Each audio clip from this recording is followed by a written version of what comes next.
কিন্তু মই নিজকে বৰ সুখী মানিছো দেই। লাহে লাহে যেনিবা আমাৰ দেশৰ সমস্যাবোৰ দূৰ হল আৰু অৱশেষত যেনিবা মই পুত্ৰ সন্তানৰ মুখ দেখিলো। এনে কি কয় ৰাণী? হয় মহাৰাজ, আমাৰ দেশত এটাই অভাৱ আছে, সেয়ে আপোনাৰ উত্তৰাধিকাৰী। আমি ইয়াক অলপ কষ্ট নিদিয়াকৈ ৰাখিব লাগিব। সকলো প্ৰজাৰ আশীৰ্বাদত আমাৰ এই অভাৱ পূৰ হ'ল। আৰু আমি যিদৰে আমাৰ দুই কন্যাক আলাসত ৰাখিছো, আমি ৰাজকুমাৰ সকলক কষ্ট নিদিয়াকৈ ৰাখিব লাগিব। আমি এটা মৰমৰ ভাইটি পালো ন মা? আমি ভাইটিক বহুত মৰম কৰিম আৰু চেনি তোমালোকে চিন্তাই নকৰিবা। ইমানবোৰ সৈন্য থকাৰ পাছত ইয়াৰ বাৰু কিহৰ অভাৱ? আৰু মই মোৰ ৰাজকুমাৰক একো বস্তুৰে অভাৱ হবলৈ নিদিওঁ। হয় মহাৰাজ, আমি আমাৰ ৰাষ্ট্ৰৰ বাবে দুজন শক্তিশালী সৈন্য নিয়োগ কৰা হৈছে। এনে কি কোৱা বিষয়া? এনে কি কয় সেনাপতি? সৈন্য মোৰ নিকা এজন সৈন্য থাকোতে আকৌ দুজনকে সৈন্য কিয় দৰকাৰ? শক্তিশালী সেনাপতি থাকোতে এইবোৰ সৈন্য কিহৰ প্ৰয়োজন? আমাৰ ৰাজকুমাৰৰ বা ভোট এটাও কৰিব লাগিব। হয় মহাৰাজ, আমি ৰাজকুমাৰক চুকাত নজৰা। বাৰু বাৰু, পিছে মইচোন তোমালোকক এটা কথা কোৱাই নাই। ৰবা ৰবা, একেবাৰে চাই লোৱা, আহি পালেই চাগে। মন্ত্ৰীবৰ মহাৰাজ, আমাৰ ৰাজকুমাৰৰ কাৰণে অনা উপহাৰটো লৈ অনা হওক। বিষয়ে লৈ অনা হওক। ৰাজকুমাৰ উপহাৰটো চাই আনিব লাগে। শুনা শুনা শুনা, ৰাজকুমাৰলৈ অনা উপহাৰটো লৈ নাযায়।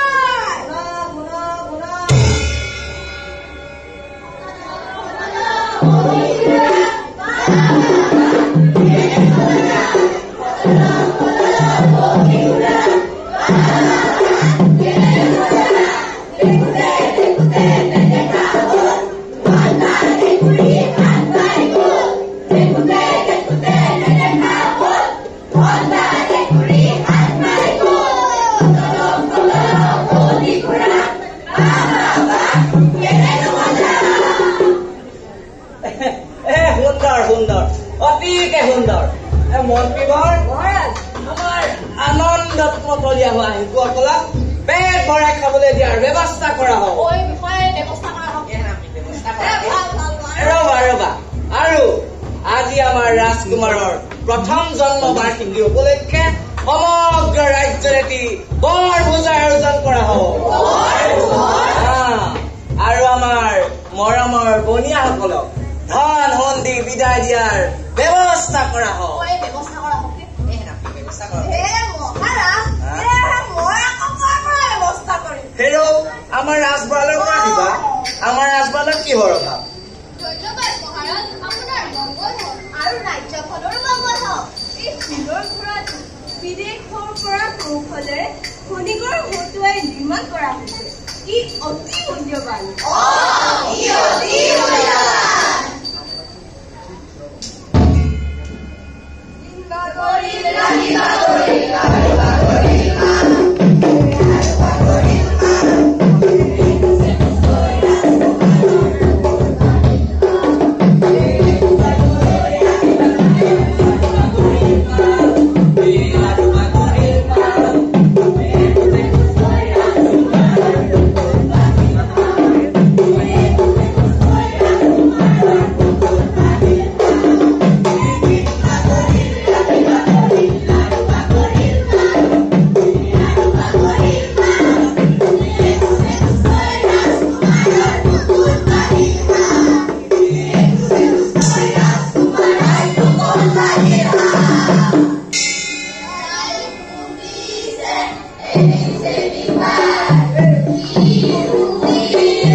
তই মন্ত্ৰী হবি হ'ব তই সেনাপতি হবি হ'ব তই বিষয়া হবি হ'ব তই তোতনি ৰাজকৰী হবি হ'ব তই লাগি হ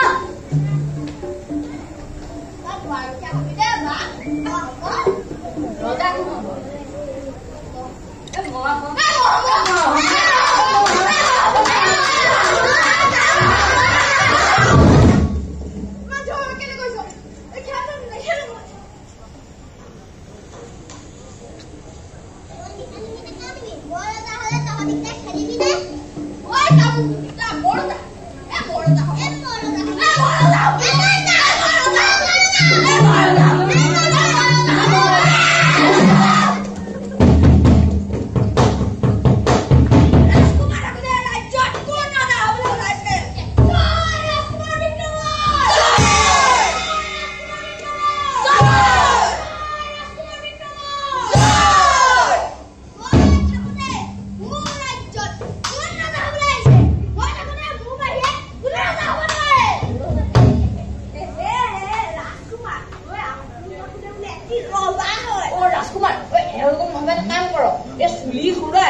Look নহয় সেই চফা কথা কোৱা নাই নহয় তলৰ পৰা ওপৰলৈকে গোটেইখন জ্বলাই পেলাই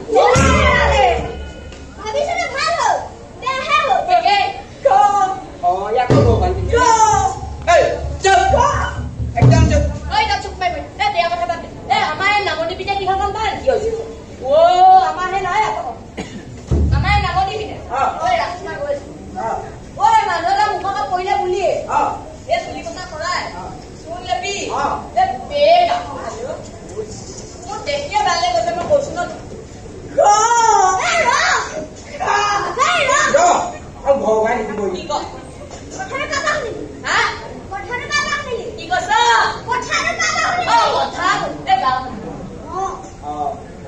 পিছে আমাক কথাটো গম পাইছা ৰাজকুমাৰ মানে উত্তৰটো বাঢ়িছে আমি ৰজাক ক'বলগীয়া হৈছে হয় নহয় আমি ক'ব লাগিব বাকীখিনি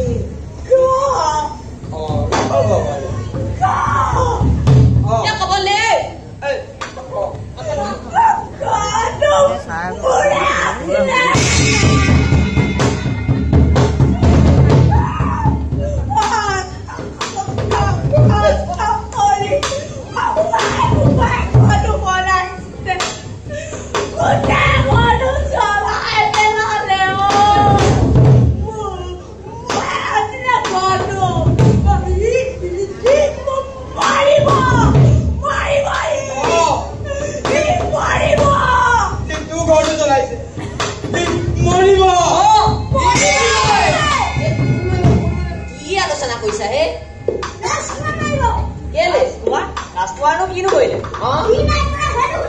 কলেহে শুনি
তুমি কিবা এটা কৰা নহলে মই নিকমে মৰিম খুঁজে প্ৰতি খুঁজে মোক সকলো প্ৰজাই হাঁহিব ধৰিছে মহাৰাজ মোৰ ওচৰত আছে কি উপায় মন্ত্ৰী আমাৰ ৰাজকুমাৰৰ আটাইতকৈ প্ৰিয় বস্তুটো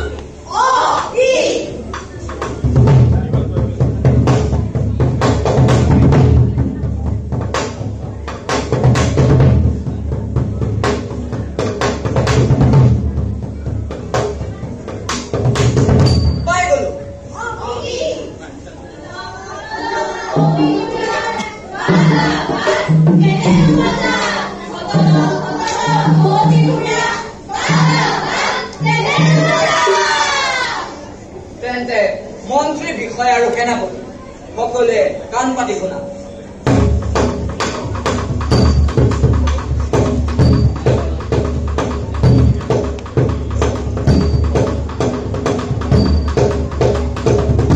বুজিলা তেন্তে তাকেই কৰা হওক বিষয়া তাকে কৰা হওক সেনাপতি তাকে কৰা হওক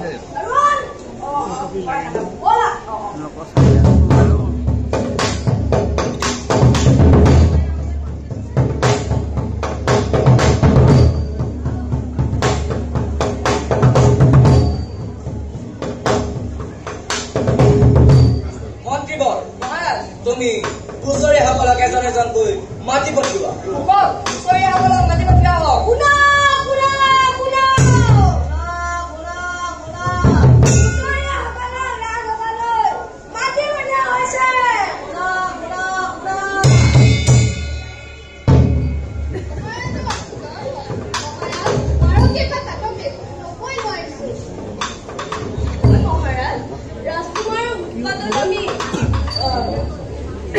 ৰাষ্ট্ৰীয় চুকে কাৰণে বেপাৰ বাণিজ্য কৰিব নোৱাৰা হৈ গৈছে।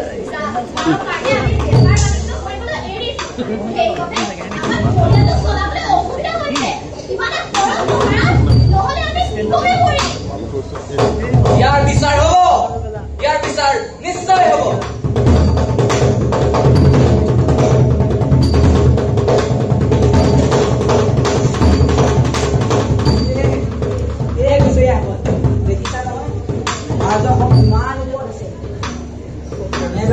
ৰাজকুমাৰীক থকা হলে ৰাজকুমাৰৰ এগতি হলহেঁতেন আৰু তাৰ কিন্তু দায়ী তোমালোক হলা তোমালোক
আজি বহুদিন ধৰি সকলো প্ৰজাৰ মুখতে কেৱল তোমাৰেই গোচৰ কৰিবলৈ পাইছো, কিন্তু তুমি মোৰ অতি মৰম। সেইবাবে মই খংবোৰ তোমাৰ পৰা প্ৰকাশ নকৰি এই ঘোঁৰাটো তৰোৱালেৰে খণ্ডিত কৰিছো। থকা প্ৰত্যেকখন তৰোৱাল তোমাৰ এটি এটি কুকৰ্মৰ ফল। তুমি এনেদৰে বিপথে যোৱাটো মই নিবিচাৰো আৰু অলপো ভাল পোৱা নাই। তোমাক মোৰ উত্তৰাধিকাৰী বুলি কবলৈ মোৰ লাজ লাগিছে। এনেদৰে হলে মই মোৰ সকলো অধিকাৰৰ পৰাই বঞ্চিত কৰি দিম। ক্ষমা কৰি দিয়ক পিতা, মই আজিৰ পৰা ভাল হ'বলৈ চেষ্টা কৰিছো। মই সকলো বুজিছো আৰু মোৰ এই প্ৰিয় ঘোঁৰাটো মই সকলো তৰোৱাল উলিয়াই দিয়ক। ক্ষমা কৰি দিয়ক। বাৰু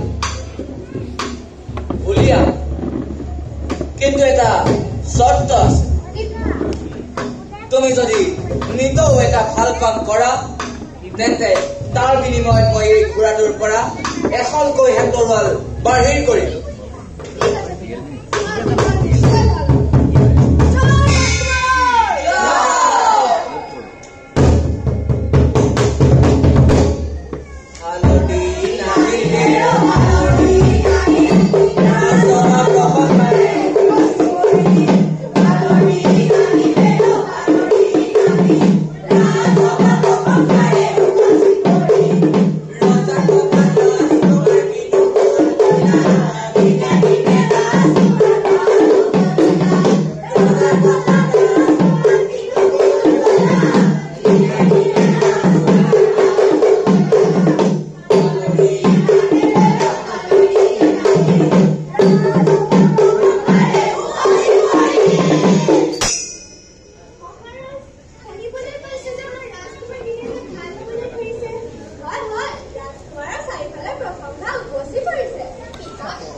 হৈছে আজিকালি প্ৰজাসকলে ভালদৰে শুব পাৰিছে চাৰিওফালে প্ৰজা মানে ভাইটিৰ সুনাম গাইছে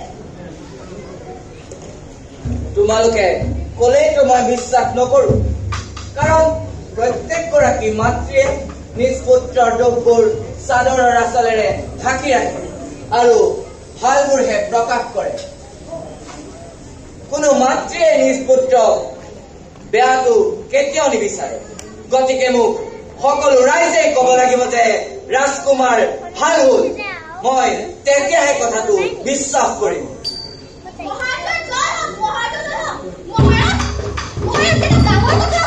কি হ'ল ৰাজকুমাৰে আকৌ কিবা অঘটন কৰিল নেকি নহয় মহাৰাজ ৰাজকুমাৰ ভাল হ'ল ৰাজকুমাৰে কি কৰিলে জানে কি কৰিলে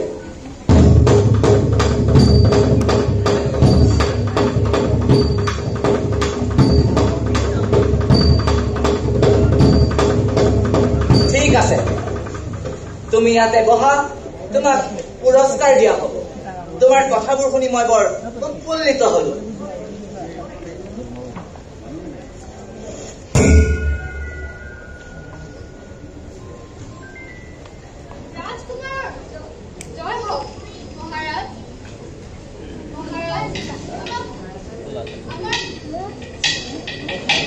যি ক'বলৈ আছে সোনকালে কোৱা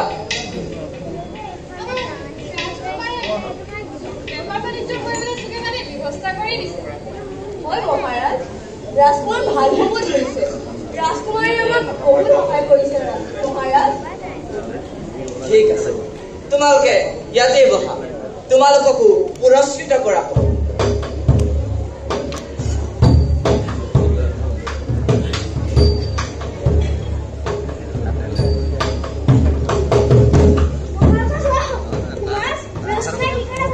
কি কৰিলে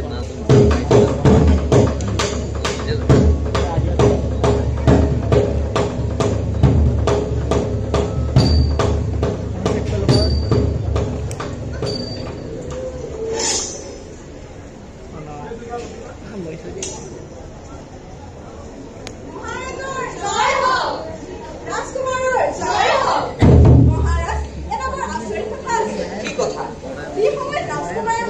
এই ৰাজ্যৰ পৰা বহিষ্কাৰ কৰিছে সেই ৰাজকুমাৰে আজি আমাক আকৌ পুনৰ ৰাজ্যলৈ ঘটাই আনিলে নিজৰ আহাৰ আমাক খাবলৈ দিছে হয় মহাৰাজ ৰাজকুমাৰ ভাল হৈছে সুন্দৰ অতি সুন্দৰ মই তোমালোকৰ কথাবোৰ শুনি বৰ উৎফুল্লিত হলো তোমালোকে ইয়াতে বহা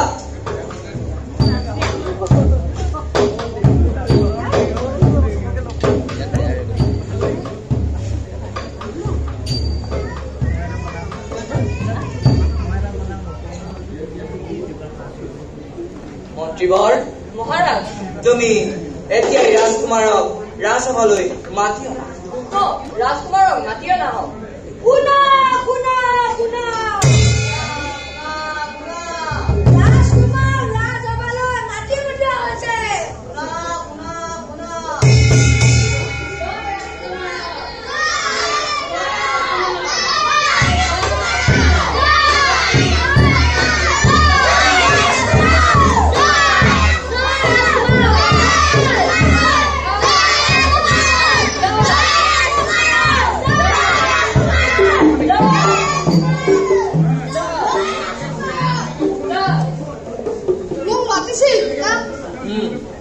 মাতিছিলো ৰাজকুমাৰ আজিকালি দেখোন তোমাৰ সকলো প্ৰজাই প্ৰশংসা কৰিবলৈ ধৰিছে হয় পিতা মই ভাল হ'বলৈ লৈছো কিন্তু পিতাই শেষৰ তৰোৱালখন নিজে উলিয়াই লোৱা